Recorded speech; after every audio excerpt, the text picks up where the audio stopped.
என் அன்பு சகோதர சகோதரிகளே, ஆண்டவர் உலக ரட்சகருமான இயேசு கிறிஸ்துவின் நாமத்தில் என் அன்பின் வாழ்த்துக்கள். இன்றைய முத்து மூலமாய் உங்களை சந்திப்பதிலே மகிழ்ச்சி அடைகிறேன். கர்த்தர் தாமே உங்கள் ஒவ்வொருவரையும் ஆசீர்வதிப்பாராக. எனக்கு அருமையான தேவனுடைய பிள்ளைகளே, இந்த நாளிலும் உபாகமத்தின் புஸ்தகம் 32 அதிகாரம் 4 இந்த நாளிலே நாம் தியானிக்க போகிறோம். உபாகமம் 32:4. அவர் கன்மலை, அவர் கிரியை உத்தமமானது, அவர் வழிகளெல்லாம் நியாயம், அவர் நியாயக்கேடில்லாத சத்தியமுள்ள தேவன், அவர் நீதியும் செம்மையுமானவர். இந்த வசனத்துல தேவனுக்கு ஒரு பேர் வைக்க போனா அவருக்கு எந்த பழுதும் இல்லை. அவர் நீதி உள்ள தேவன். அதைதான் இன்னைக்கு நம்ம தியானிக்க போகிறோம். அவர் நீதியும் செம்மையுமானவர். அவரிடத்துல எந்த அநீதியும் இல்லை, எந்த அநியாயமும் இல்லை. அவரிடத்துல ஒரு அநியாயம் காணப்படல. எதை செஞ்சாலும் நீதியாதான் செய்வார். அந்த தேவன் நம்மிடத்துல எவ்வளவு நீதியை எதிர்பார்ப்பார் இல்லையா? தேவன் நீதிபரர், அவர் நீதி உள்ளவர். சங்கீதம் 7:9 இப்படியாய் சொல்லுகிறார், நான் வாசிக்கிறேன். துன்மார்க்கனுடைய பொல்லாங்கை ஒழிய பண்ணும், நீதிமானை ஸ்திரப்படுத்துவீராக. நீதி உள்ளவராயிருக்கிற தேவரீர் இருதயங்களையும் உள்ளந்திரியங்களையும் சோதித்தருகிறவர். நீதி உள்ளவராயிருக்கிற தேவரீர். இன்னைக்குரிய மனப்பாட வசனமாகவே சங்கீதம் 7:9 குறித்து கொள்ளுங்க.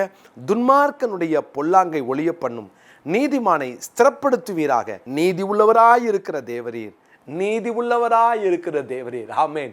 அவர் நீதி உள்ளவராயிருக்கிறார். அந்த நீதி உள்ளவராயிருக்கிற தேவரீர் இருதயங்களையும் உள்ளந்திரியங்களையும் சோதித்தருகிறவர் என்று சொல்லுகிறார். பிரியமானவர்களே, அவர் நீதி உள்ள தேவன். அவர் ஒரு காரியத்தை சொன்னா அவர் அதை செய்வார். நீதி உள்ளவர். அவர் எந்த விஷயத்திலே நீதி உள்ளவர்? 3 குறிப்பிட்ட காரியத்தை சொல்லி நான் ஜெபிக்க விரும்புகிறேன். தேவன் நீதி உள்ளவர். முதலாவதாக 1 யோவான் 1 அதிகாரம் 9 நான் வாசிக்கிறேன். நம்முடைய பாவங்களை நாம் அறிக்கையிட்டால் பாவங்களை நமக்கு மன்னித்து எல்லா அநியாயத்தையும் நீக்கி நம்மை சுத்திகரிப்பதற்கு அவர் உண்மையும் நீதியும் உள்ளவராயிருக்கிறார். அவர் உண்மை உள்ளவர், நீதி உள்ளவர். அவர் நீதியும் செம்மையுமானவர் என்று வாசித்தோம் இல்லையா? அவர் நீதி உள்ளவர். எந்த விஷயத்துல தெரியுமா? முதலாவதாக பாவங்களை மன்னிப்பதிலே அவர் நீதி உள்ளவர்.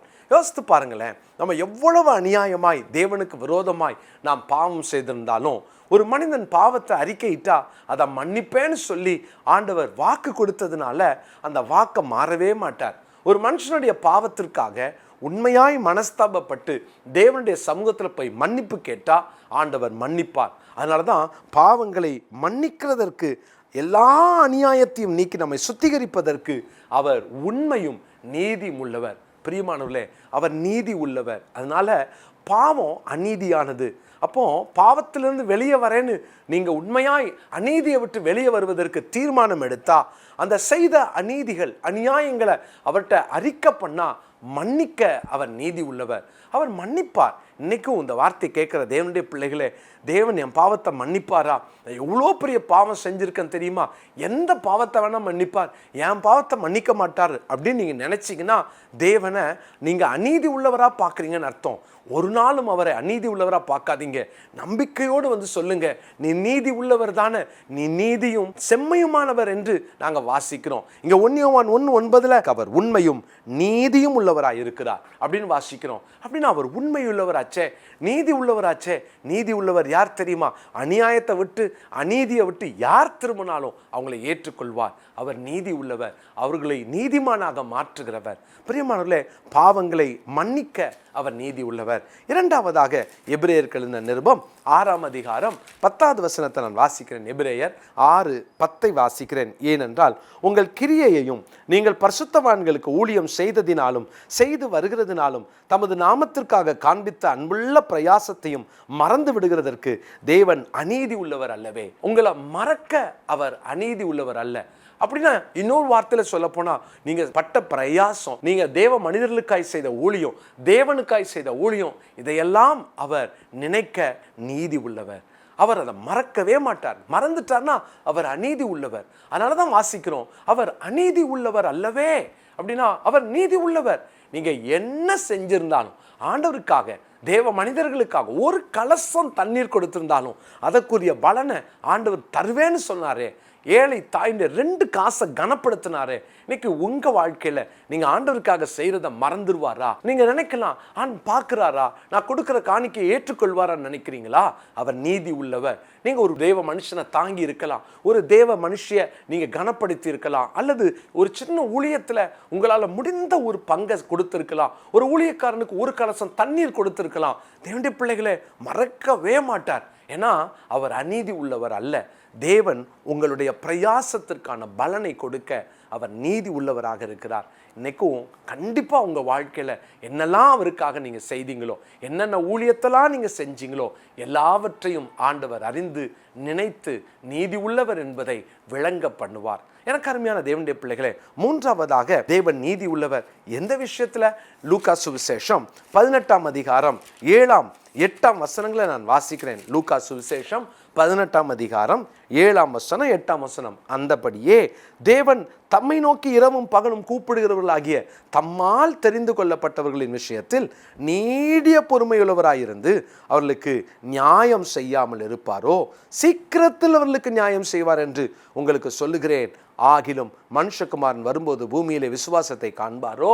இன்னைக்கு இங்க வாசிக்கிறோம் பாருங்க, அநீதி உள்ள ஒரு எஜமான், அவன் மனுஷனையும் மதிக்காதவன், தேவனுக்கும் பயப்படாதவன்.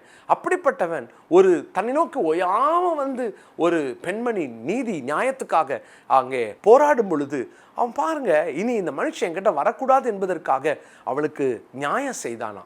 அப்போ அநீதி உள்ள அவனே தன்னை நோக்கி எப்போ பார்த்தாலும் ஓயாம அலட்டுகிற அவளுக்கு நியாயம் செய்யும்போது என்னை நோக்கி இரவும் பகலும் வேண்டிக் கொள்ளுகிற தம்மால் தெரிந்து கொள்ளப்பட்டவர்களுடைய விஷயத்துல நான் நீதி செய்யாமல் இருப்பேனோ அப்படின்னு ஆண்டவர் சொல்றார். பிரியமானவர்களே, தேவன் பதில் கொடுக்க நீதி உள்ளவர். அவர் பதில் கொடுக்க நீதி உள்ளவர். என் நாமத்தினால நீங்க எதை கேட்டாலும் செய்வேன்னு சொன்னார்ல, அவர் பதில் கொடுப்பார். சில நேரம் ஆண்டவர் சில காரியங்களை தாமதம் பண்ணலாம். ஒரு சில நேரங்களில் ஒருவேளை பதில்கள் தாமதமாகுதே தவிர உங்கள் ஜெபங்கள் கேட்கப்படுகிறது. ஆண்டவர் இன்னைக்கு உங்க விஷயத்துல அவர் நீதி செய்ய போகிறார். ரொம்ப நாளா ஆண்டவர் சமூகத்தில் முறையிடுறீங்கள, அவர் நீதி உள்ளவர். நீங்க சொல்லுங்க, நீதி உள்ளவர்கிட்ட தான் நான் சொல்லியிருக்கிறேன். என் காரியத்தை நீதி உள்ள நியாயாதிபதி கிட்ட பேசியிருக்கிறேன். என் காரியத்தை இரவும் பகலும் சொந்த போகாம நான் ஜெபம் பண்றேன். எனக்கு அவர் நீதி செய்வார் என்று சொல்லி விசுவாசத்தோடு கூட இந்த நாள்ல தேவ சமூகத்துல நீங்க உங்களை அர்ப்பணித்து ஜெபம் பண்ணுங்க. அவர் நீதி உள்ளவர் என்பதை ஆண்டவர் விளங்க பண்ணுவார். பதில் கொடுப்பதிலே நீதி உள்ளவர், பிரயாசத்திற்கு பலன் கொடுப்பதிலே நீதி உள்ளவர், பாவங்களை மன்னிப்பதிலே அவர் நீதி உள்ளவர். பிரியமானவர்களே, இந்த நாளிலும் ஆண்டவர் நீதி உள்ளவர் என்பதை உங்க வாழ்க்கையில நீங்க அனுபவிக்க உங்களை அழைக்கிறேன். அவர் நீதி உள்ளவராக இருக்கிறதுனால நாமும் நீதி உள்ளவர்களாய் வாழ்வோம், தேவனுக்கு பயந்து வாழ்வோம். தேவன் நம்மை ஆசீர்வதிப்பார். இந்த நாளிலும் தேவன் தாமே உங்கள் ஒவ்வொருவரையும் ஆசீர்வதிப்பாராக. ஜெபிக்கலாமா?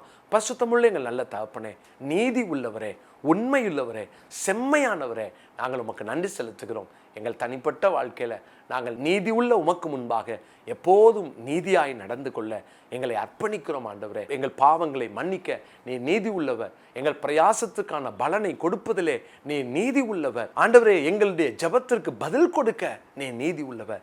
இந்த வார்த்தைகளுக்காக நன்றி செலுத்துகிறோம். நீ நீதி உள்ளவர் என்பதை உடைய பிள்ளைகள் இந்த நாளிலே இந்த வார்த்தை கேட்கிற அத்தனை பேரும் அறிந்து கொள்ளட்டும். மகிமைப்படும் பெரிய காரியங்களை செய்யும். இயேசுவின் நாமத்தில் ஜெபிக்கிறேன் நல்ல பிதாவே, ஆமென்.